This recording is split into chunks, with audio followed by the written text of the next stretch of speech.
Welcome back to HQ. Let's target one of the games in the early window on CBS and streaming on Paramount+.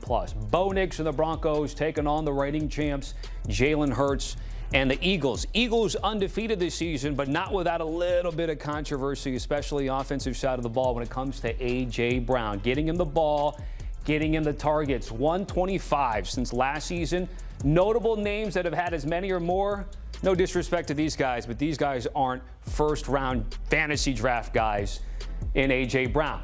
Doesn't matter, though, as you take a look at the Sportsline model, 87% chance for Philly to win the division. No team in the NFC East has won the division back-to-back years since 2004, but all the signs so far point to being this year to break that trend.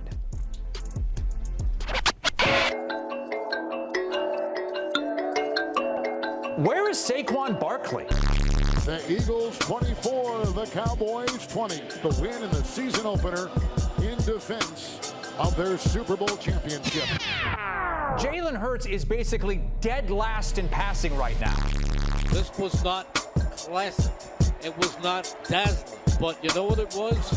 It was a win. A.J. Brown just posted another cryptic message on social media. The kick is away. It's blocked! It's blocked! It's picked up by the Eagles. Game over. George Davis. Are you kidding me? Lost him again. Are you kidding me? Lost him again. Have you ever seen anything like this? Do you believe in miracles?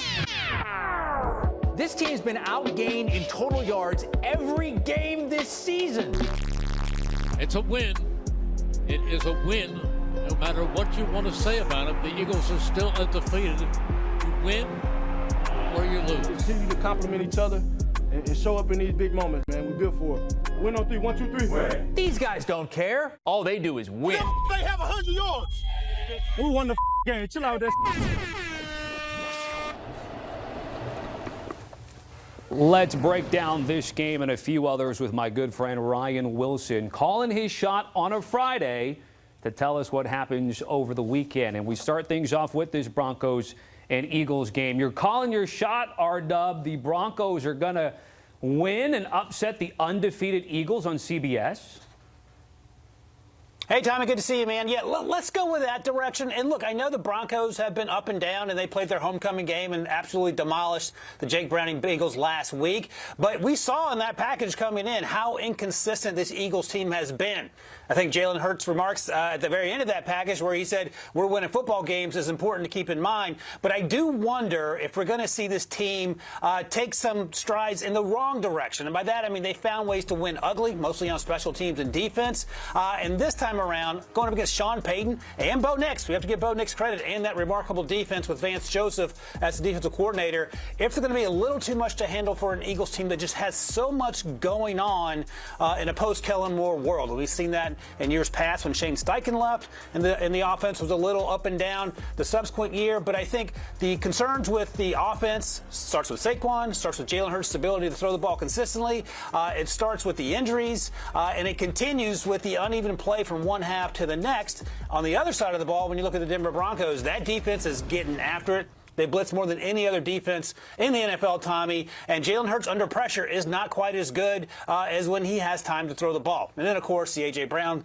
drama, how is that going to play out? So I think this is an opportunity ripe for the Denver Broncos to get above 500 and to send a message to the rest of the AFC West that they're back in this thing and they're a really good football team. Yeah, Broncos beat the Bengals with Jamar Chase and T. Higgins. Of course, we know they don't have Joe Burrow, but they do have the reigning league defensive player of the year and Patrick Surtain there for that secondary. Okay, next game we have Saints and Giants. Saints get their first win of the season over Jaxson Dart. Yeah, and look, I'm going to be honest with you, Tommy. I'm sure you're well aware that I'm a huge supporter of Spencer Rattler going back to his days at South Carolina. He was a fifth-round pick last year of the Saints. Was winless a year ago, still winless. He's literally 0-10 in his NFL career.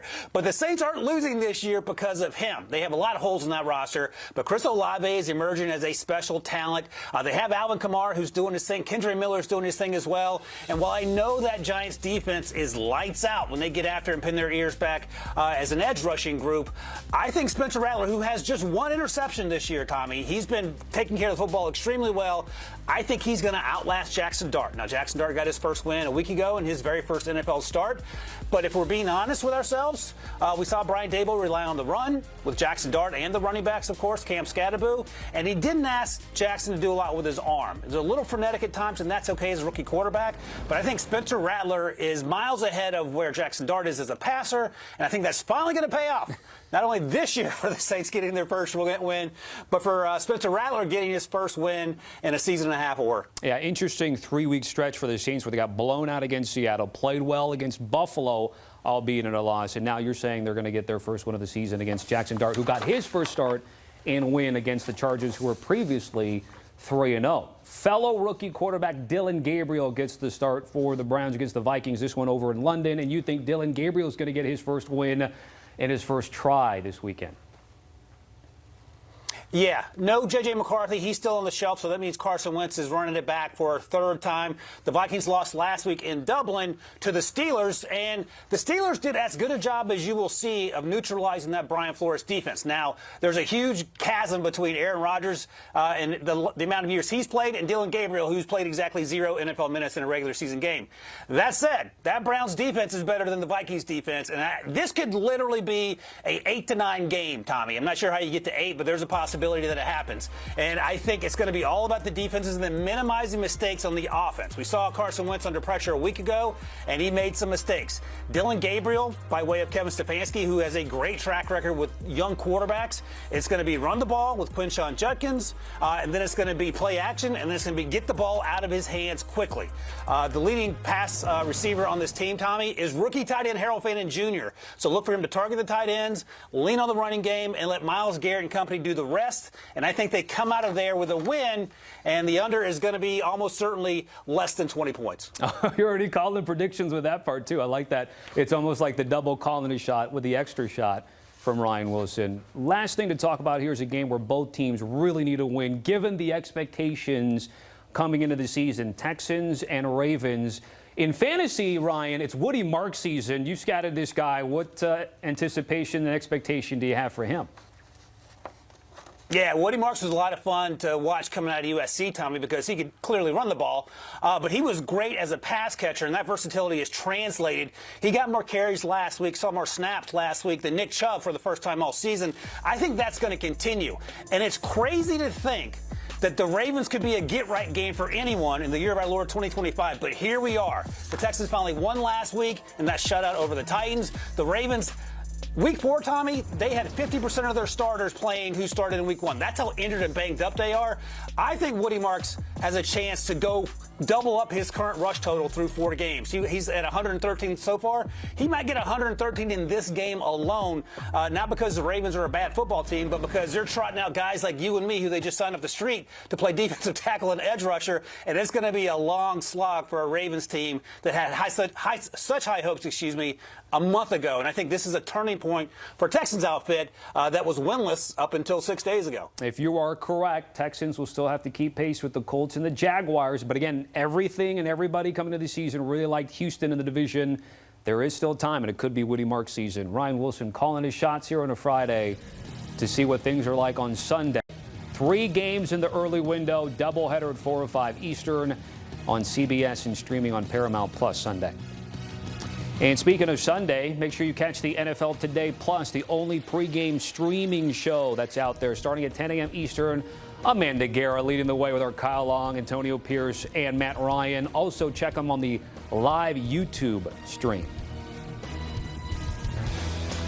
We'll hit a break here on HQ. Time to get to baseball, and nobody better than Jim Bowden to come join us and break it down now that the bracket has been updated.